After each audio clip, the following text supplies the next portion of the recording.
You're watching the Wellness Hour, news that makes you healthier. I'm Randy Alvarez. Today's topic, advances in pain management. With us, we have the desert's leader in pain management, Dr. Roland Reinhart. Dr. Reinhart, welcome to the program. Thanks for having me. Now, you are the go-to guy in the desert. That's what they say about you. Is that what now, they you've been say? there over 25 years, right? Well, I've been there, yeah. And that's since all you 91. do is pain. Exactly. So it's great because, previously used to do pain and anesthesia. That was my background. And now I just do exclusively pain, which actually it's a much more exciting field to be in. I mean, anesthesia is nice, you put people to sleep, but now you get to help people with their pain while they're still awake. And people that call that are in pain, you do take same-day appointments. Oh, we do. Is that right? If you have horrible pain, if you just call and say, I've had pain for 40 years and I'd like to see somebody, well, we may wait a little bit. Well, you just tipped them off. Now everybody's going to call your office saying, I'm in excruciation pain. Oh, that might be. Okay. But you do see people in the same day. We do. We see a number. We probably every day have about 5 patients we add on, maybe more, that call that say, hey, I'm in horrible pain. I need something done. Okay. Absolutely. So for people that don't know your practice, and we're talking about the newest thing in pain management right now. Right. I mean, it's really brand new. I mean, it's like breaking the news here today. But let's talk about everything you do first. Like, what are some of the things you do, and what are some of the conditions you treat? Sure. So we treat, a wide variety of conditions: arthritis, cancer, aches and pains, sprains. We do a number of things for, migraine, headaches. But probably a lot of the things that we have out in the desert are people involved with athletes. The desert, despite being God's waiting room, is generally speaking, they're a bunch of active people. So they're playing golf or tennis or whatnot. Like 70, 80 years old, 90 years old playing golf. Absolutely. The other day I was happy my mother was turning 90, and that patient came in and I was telling her how my mom was 90. She says, "Oh, that's wonderful. When I turned 90, she goes, I'm 92, and it was wonderful the party I had when I was 90. The next guy was 95." So there's a lot of active people. Nice. And as we live longer, a lot of things wear out. So people, golfers, tennis players, whatever, or just people with wear and tear over time may need more health services as we live longer. And pain is unfortunately part of life that's going to come oftentimes with living longer. Okay. Now, we've had you on the program talking about electronic stimulators, the next generation, for people that want to get off medication and control their pain. Now, this newest thing, like Vertiflex or the mild procedure, on the phone we were talking, you're pretty excited about it. It's an exciting time. I mean, it's really some great things that we can do for people with, minimally invasive techniques to actually help control their pain and to make a change, an anatomical change. So things like the stimulator, the upside for that is we weren't cutting into their body, we weren't taking parts out of their body, we weren't doing anything to address that. We were basically able to successfully block their pain. But now with these new techniques, we're able to, in a minimally invasive way, take out pieces of tissue or expand the area around nerves to where they'll get relief from pain, and it's actually an anatomical change that actually then holds up for longer than maybe an epidural. I mean, epidurals are great, been around a long time. They work about maybe 75% of the time for a lot of patients. But for some people, you get an epidural, you get some relief. You get another epidural, you get some relief, but it never really gives you kind of the long-lasting relief that you're looking for. So these new techniques, one of which is mild, which basically thins out the ligament in the spinal canal, which opens the canal a little bit, relieving the pressure on the nerves, can give you excellent relief. Okay. The other technique called the Vertiflex is insertion of this is so smart. This little titanium device that spreads the bone apart and just frees up the nerves a little bit, gets rid of any pressure on the nerves from stenosis, and actually can help improve patients' pain dramatically. Okay, now, you showed me in our green room a spine and what it's doing. I've seen a video about this that we're going to show a little bit later. Okay. It really helps help me understand what this is. But most of the pain, like leg pain, back pain, is something is pinching or pushing against the nerve. Right. Right. So most surgeries are performed to remove that pressure on the nerve. Exactly. Is that right? So now This is what? So specifically, this is indicated for what's called neurogenic claudication. And what neurogenic claudication is it pain when you're standing or walking? Because when we stand, we basically, bring your hips forward, put a little curve in your back. When you do that, it closes a space around the nerves, and that may put pressure on the nerves, okay? And that's why these people get pain. So if you're, the kind of person who's, walking a certain distance and you find you start leaning forward, or if you go to the grocery so you lean forward, market, it relieves the pain right, because it opens it up. So these people, otherwise they're looking for a chair to sit in, okay? Or they'll go to the grocery store and they're leaning on the grocery cart, okay? So in those cases, when they're having pain down the leg, related to standing upright or walking upright, these are the people where this therapy is ideal for. Vertiflex. Vertiflex and mild, both of these procedures are helpful with that. So people that get relief from their pain, either sitting, maybe with their legs up, or bending forward. Bending forward, right. Is this spinal stenosis? Spinal stenosis, exactly. So mild. And define that. What is spinal stenosis? So stenosis just means narrowing, right? If we just said you had spinal narrowing, as a doctor, we couldn't charge much. So we call it stenosis, okay? So spinal stenosis is just narrowing, and there can be a number of different reasons for it. One would be you have a bulging disc. One would be there's a ligament thickened up. Another would be that you have arthritis. Those are the three big ones. There's a couple others. Your spine could be out of place. That is, you might have slippage of the bones themselves, or you could have a cyst in the spinal canal. But the big three are basically a bulging disc, narrowing because of arthritis, or thickening of the ligament. That are pushing against the nerve. Correct. Okay. Narrowing the space there. So the current options are what, and what are you doing now with this new technology? Right. So typically the standard sort of continuum you'd go with is you do an epidural, maybe they do physical therapy, they do chiropractic care. So for the patients who have back pain that's just not going away, okay? A lot of times it may just go away over a few weeks or whatever, but if it's just persistent, then the continuum would be, they'll do some physical therapy, then they may take some anti-inflammatories, Advil, Aleve, maybe they have chiropractic care or whatnot, and then we may look at doing an epidural steroid injection for the patient, right? That'll help take down swelling and inflammation, but doesn't really change the anatomy. But oftentimes getting the pressure off the nerves just from the steroids will help to alleviate the pain. So oftentimes you can take steroids or have an epidural steroid injection, and that may alleviate the pain. Sometimes though, you may get relief for a few weeks or whatnot, but it doesn't really hold up for you over the long haul. Then the option, we're looking at is, wow, are they going to need surgery because we can't do anything else to get rid of their pain? Like the epidurals over time stop working because something is pinching that nerve or pushing against it? Correct. There may be progression of what's going on, either the ligaments getting thicker or arthritis worse or bulging disc or whatnot. So, the question is, are they, in the old days, old days, the option was, well, you go to surgery. If nothing else is helping, you go to surgery. But these people often may just have moderate spinal stenosis. And so, to go to surgery to just do a small thing for them seemed like an awful big leap to all of a sudden now you're going to invade the body, cut out bone, cut out ligament, cut out disc. So these newer procedures now, which actually, I think are going to revolutionize medicine, much like how there's very little cardiac surgery done these days. Now it's all done, by cardiologists with catheters and tubes, and they dilate things. So likewise, pain management is going to, I think, revolutionize a lot of spine surgery to where people may be able to get relief from these, less invasive techniques and have just as good of outcomes. So the first one, the mild procedure, essentially focuses on one problem, which is when the ligament is too thick, and if that's causing pressure on the nerves. So the mild procedure goes in, and essentially you sequentially just remove little bits of the ligament to just open the spinal canal a small amount, but that may be enough to alleviate pain. So you go in and under scope, and you're shaving the ligament, right, that's in front of the nerves to give more space so they don't have the pain. Yeah, it's a ligament at the back of the spine. Back of the spine, okay. At the back of the spine that basically has crowded in over time because of degeneration of the disc. And so when the ligament's too thick, it's taking up space in the canal. And so you can go in and you can shave that out and actually just increase the space there. Oftentimes, I've had patients with ligaments that might be 7-8 millimeters thick.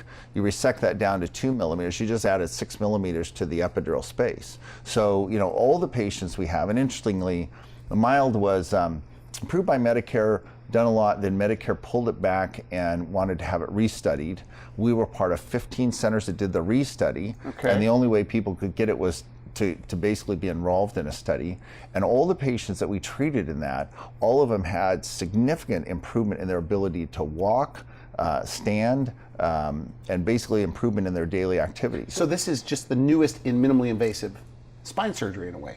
Correct. Right? Correct. And it is in some respects. It's been around for probably 4 or 5 years. Again, because there was this restudy and Medicare said we're only going to have people involved in the study. And again, we were one of 15 centers in the country that did this throughout the study period. And so the results we had really were people who dramatically had improvement in their ability to stand and walk.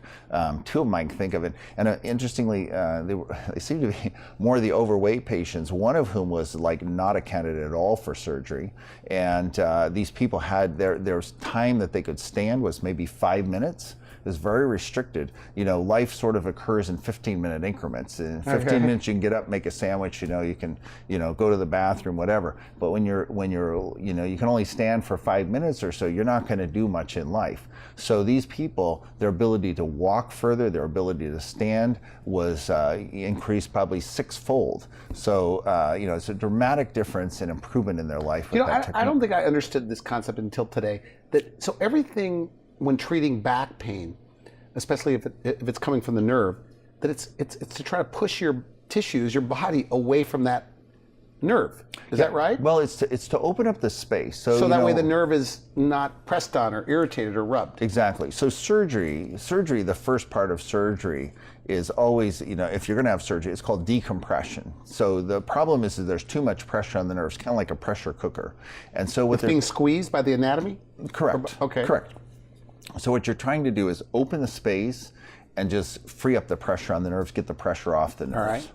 So the newest, most really exciting and revolutionary thing going on now is this new technique or procedure with Vertiflex. And what Vertiflex does, I don't know, I showed you a video. Yeah, so we'll go to the video in just a moment. But again, who's the ideal candidate for this newest procedure, this Vertiflex? Right. So the best patients, again, the indication is for what's called neurogenic claudication, which is people when they're standing or walking, or having pain, and so they tend to bend forward, or you may also notice that they go to sit down, okay, which also opens the spine, or you'll see them often leaning on the shopping cart at the grocery store, which where we live is like half of the people. So you could spot these people that you could tell are getting pain relief from moving forward. Absolutely. Because it opens up the spine. Absolutely, and the patients know that. I mean, I had a gal in just yesterday. She described perfectly exactly that. She can be up about 10 minutes and then she's looking to sit down. She says if she goes to the grocery store, she can lean on the cart and walk through the whole store with no problem. So the difference is when you lean forward, it opens the space around the nerves. When we stand up straight, because we put our hips forward and we put a curve in our back, we start putting pressure on those nerves.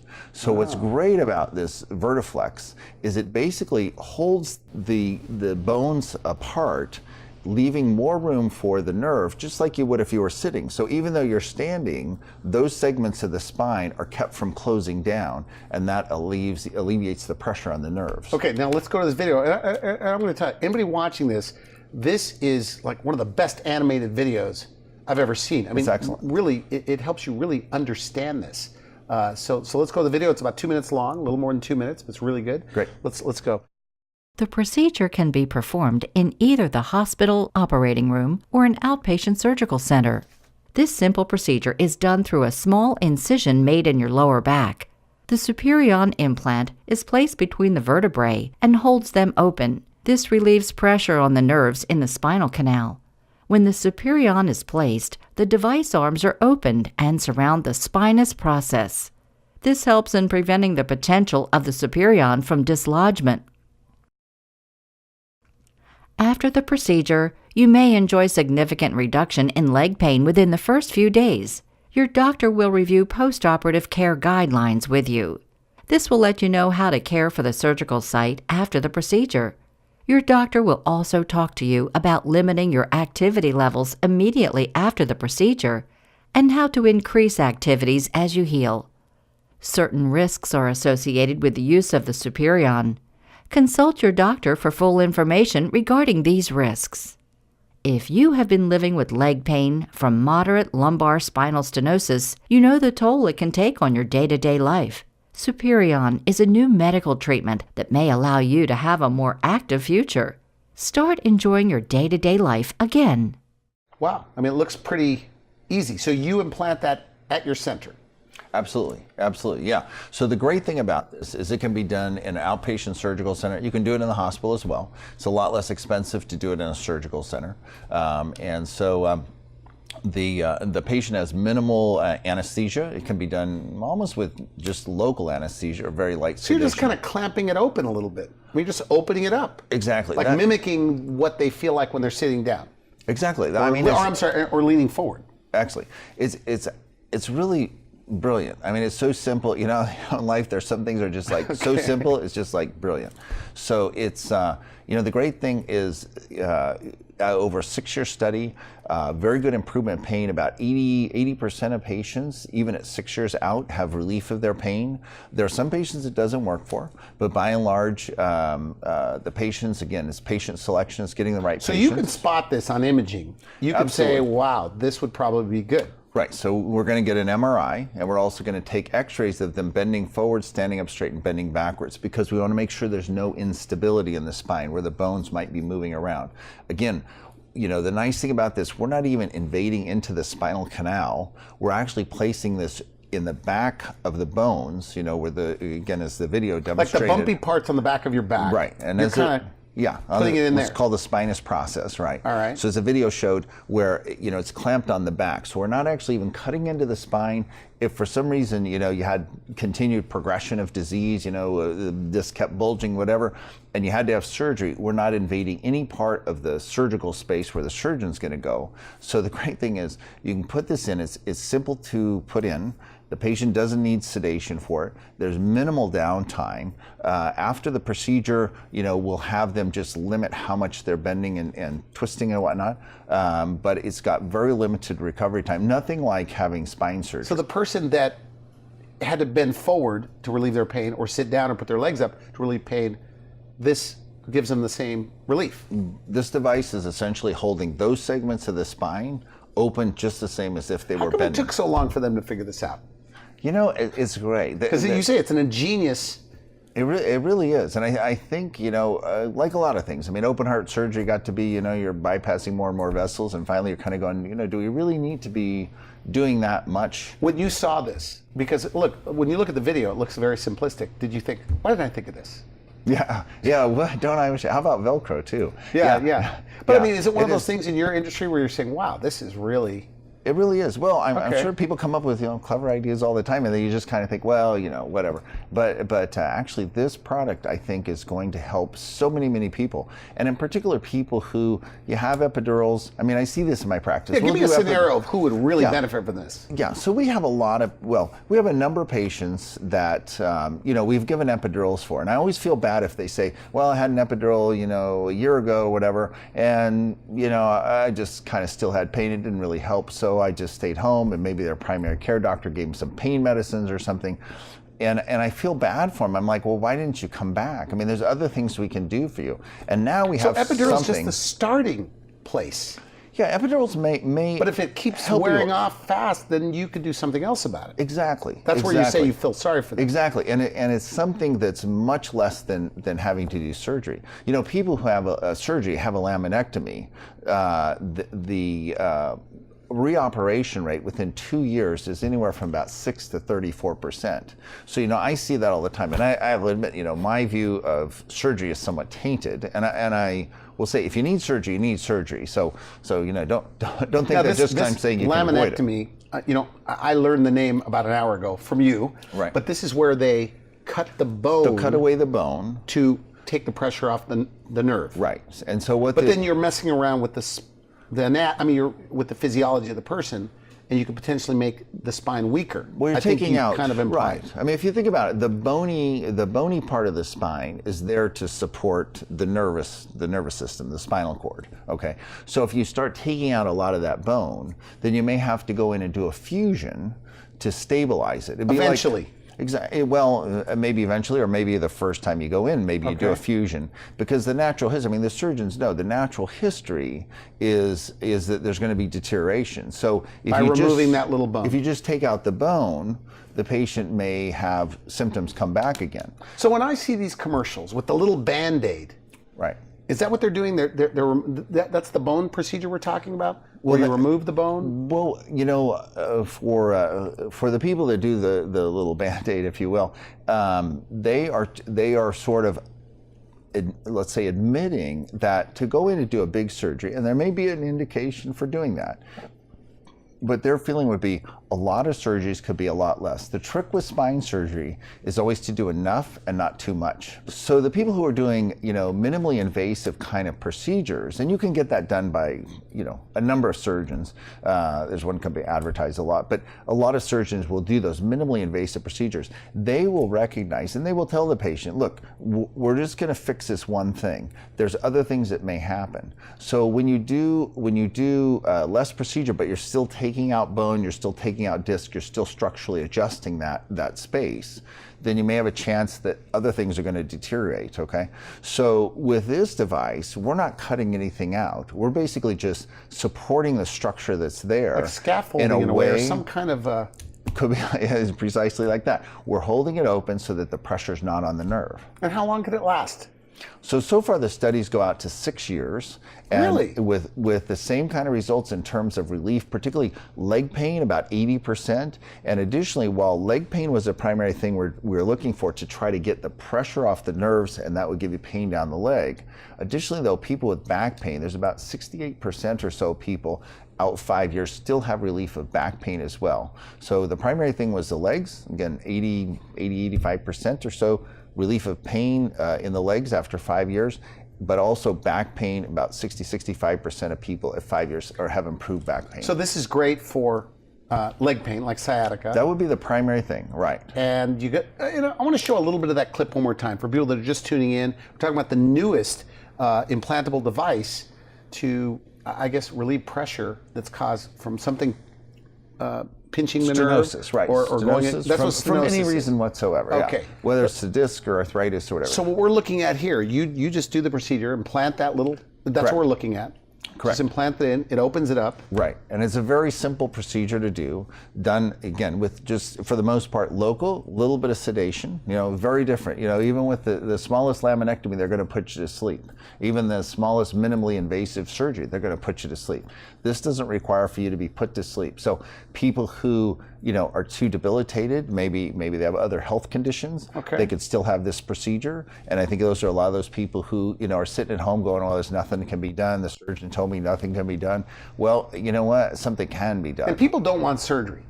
Period. People right? generally don't. They put it off and put it off, and they're living in pain. This is one of those non-surgical. I mean, it's surgical because but you're not touching their spine. I mean, you're not carving anything away. You're not doing anything. Right? We're not in the spinal canal. It's just sort of like we're just providing support in a way that basically provides a better opening for the nerves as they exit the spine and keeps the pressure off the nerves. And how soon before they feel relief? Because it seems like it'd be immediate. Yeah. Just like when you lean forward to relieve your back pain. Is that the way it is with this? Exactly. So you will have an improvement right away because it is kept open.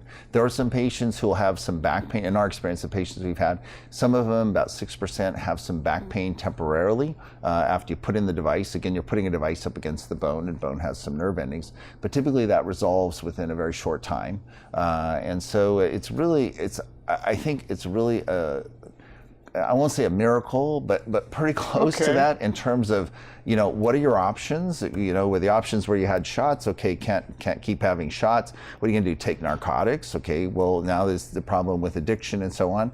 Okay, well you're gonna go to surgery. So now in between, you know, just having the shots and having surgery is this incredible device that just really is a wonderful opportunity for people to get pain relief without having to take medication. It looks easy to do. You showed me on a model using the exact tools right in our green room. You did it right. You stumbled a couple of times, but well, because you were on a book. It was a little hard. But it was pretty easy. You just put it in, and it's there. You come out, and that's it. It's no downtime at all. Is that right? It's a simple procedure. Downtime would be, I would say no downtime.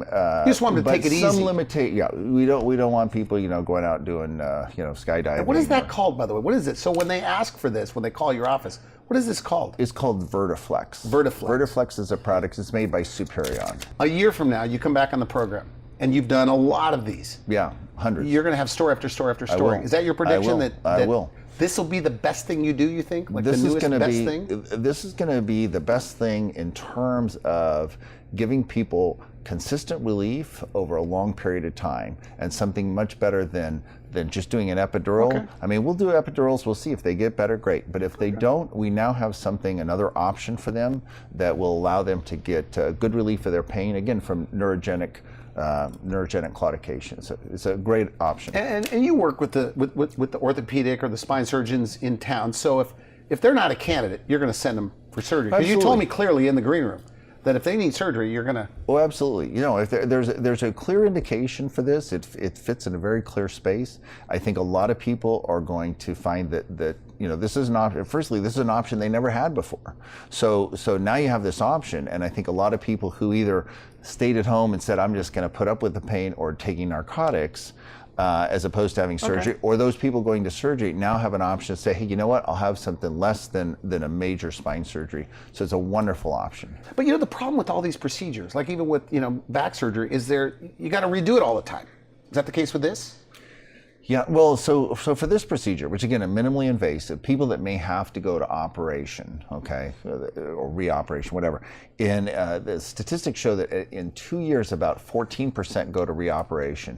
Laminectomies, anywhere from 6 to 35% of people have to go have reoperation. Again, if you look at people who have to get rehospitalized for complications from laminectomy, standard laminectomy, that's about 9%. Incidence in a 2-year study of this was 0.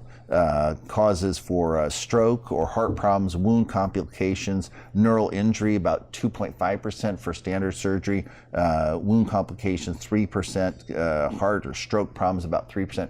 All those with a standard laminectomy, again, because you're having major anesthesia, you're having a lot more done.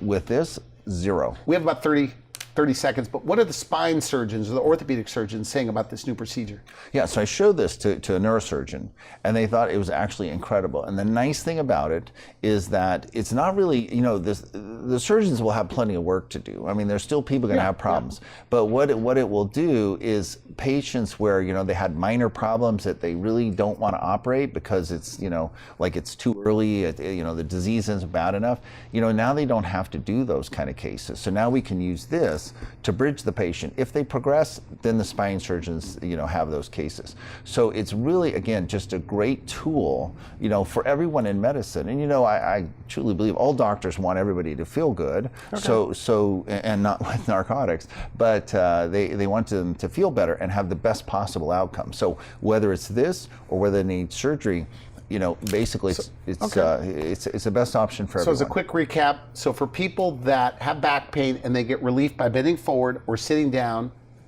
that this would be great for them. This is a perfect kind of thing for them, absolutely. Without medications. Absolutely. Okay, good. Dr. Reinhart, Great. always a pleasure to have you on the show. We always run out of time, so thanks again. Thanks for having me. You've been watching The Wellness Hour. I'm Randy Alvarez for now. I wish you could help. Thanks for watching The Wellness Hour, the leader in medical news with your host, Randy Alvarez, the authority on health issues.